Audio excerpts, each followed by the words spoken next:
What's up, YouTube? Today we're going to talk about what the voices be telling me and how I handle the voices.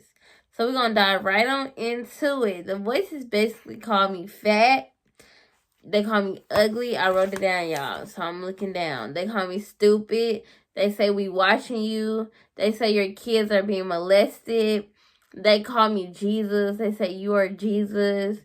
They call me a child molester. They say NBA young boy likes me, and then they say you had sex with your dad. They say you fat, you ugly. Those are the main things that they say. You fat, you ugly, and they also be telling me stuff like you musty, when I smell certain stuff, that's like, you musty, you stink, you, what else do they say? They say a lot of stuff. They say a lot of stuff, like, a lot. And it's like every single day is something new that they say. And sometimes it's just like, what?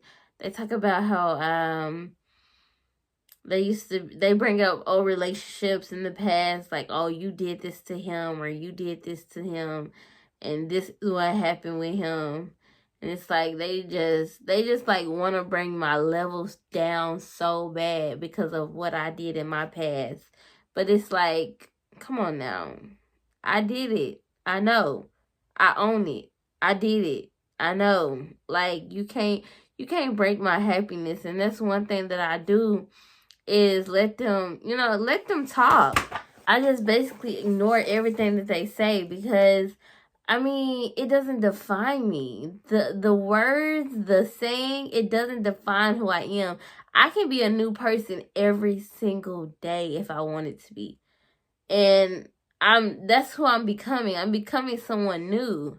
So everything that I did in my past, you can say it, you can remind me, but that does not define who I am now. So just remember that if you have voices in your head telling you, oh, well, you used to do this or you used to do that, remember who you are today. I'm not that person who I was. You can try to bring me down, but you're not going to bring me down because I'm going to ignore that feeling, that thought, that sound. Just ignore it. Just let it go out the other ear and just say, you know what? I'm new. I'm a brand new person. So yeah, I have to understand that the voices do not define me. They do not make me. They are not who I am. They back then when I was doing all this stuff, the voices said different stuff. But then now it's like they saying stuff that makes me want to feel bad about what I did back then. But you're not gonna break me like that. You have to be very, like, the voices literally would have to be hurting me for me to cry. Well, okay, I cry, y'all.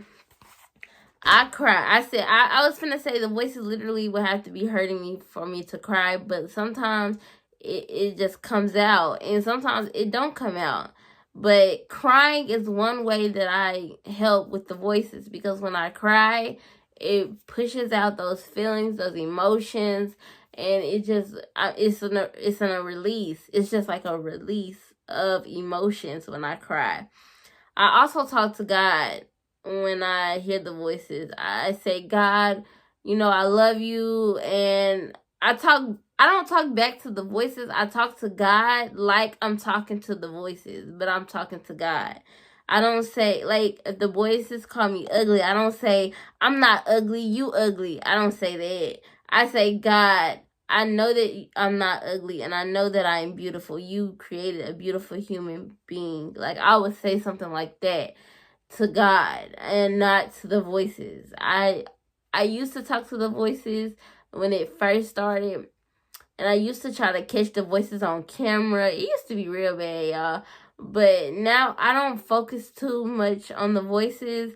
I don't even really let the voices make me feel any some type of way, even though I do feel some type of way when I hear the voices call me stupid, fat, or ugly, or or whatever they say. I do feel some type of way, but I let that feeling go away. I let it come. I sit in it. I don't overact. I don't yell. I don't scream. I just feel in the voice. I just feel the voice, feel the pain, feel the pressure, then I let it go. And it goes away by itself. So, have you ever heard of the saying, sticks and stones may break my bones, but words can never hurt me? Physically, it can't hurt you, but mentally, it can break you, because it broke me to the T. Like, I was sad, I was depressed, I was feeling lonely. I was, making myself just be this person that I didn't want to be. I turned into a whole human being that, like, didn't even feel like I was being loved. So I tried to do things to make me feel loved. And now I love myself even more. Because back in the day before I got diagnosed with schizophrenic, I used to love the crap out of me. And it was hard too, because even before I got schizophrenic, I used to cut my wrist when I was little. I can't believe I'm telling y'all this, y'all. But when I was little, I used to cut my wrist, and cause I thought I was fat. And when I get mad, I cut my wrist, and I used to wear these silly bracelets to hide them or whatever. And it was sad. And I didn't try to kill myself. I never tried to kill myself, because it's always something in me that loved who I was. But every time I would get mad, or if I feel fat, I would just like slit my wrist, like just a little bit. I don't know, like right here, but not on the vein, but right here. And y'all, it was crazy. Like, I would never, and it's because, and I wasn't even I have never been bullied in school before. Like, no one has ever bullied me, but I just felt so unlovable. Like, I don't know why. Like, I just was not feeling loved. And after that, when I grew older, I stopped cutting my wrist, and then I stopped, feeling like I'm not loved, and I actually started pouring into myself and started loving who I was, and I just became unbreakable. Like, I was probably shy, but not like the shy girl that get walked over. I was probably the shy girl that only talks to you if you talk to me type girl. But I just loved who I was. And then when I moved to Texas in my college, my older years, I was unstoppable. I was just perfect. I thought I was. But now, when I got diagnosed, my life did a 360. And I'm so glad I don't cut myself now. But it's crazy. And it's like, how can you survive these voices? I ask myself that.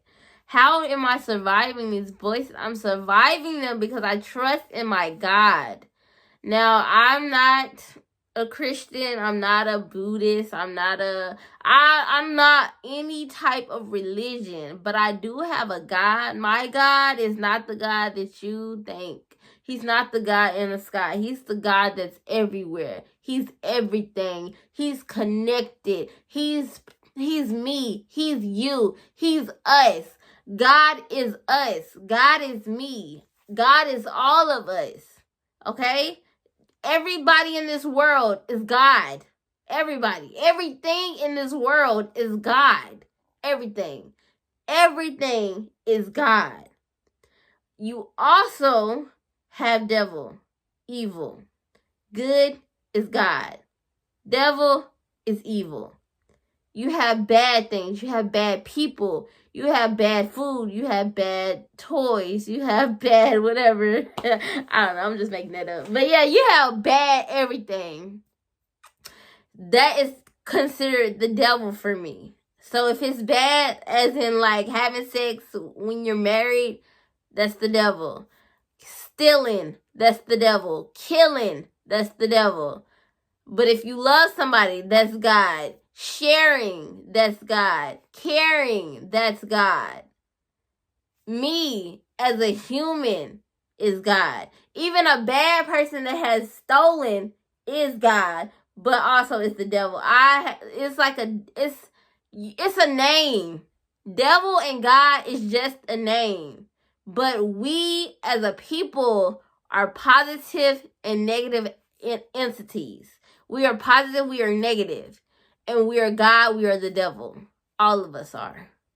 But anyways, yeah, so I put my trust in my God that he will protect me, that he will give me everything that I want and desire. And I know he will, because he didn't bring me this far to stop me here. So yeah, I just basically ignored the voices. I trusted my God, and I follow my God wherever he takes me.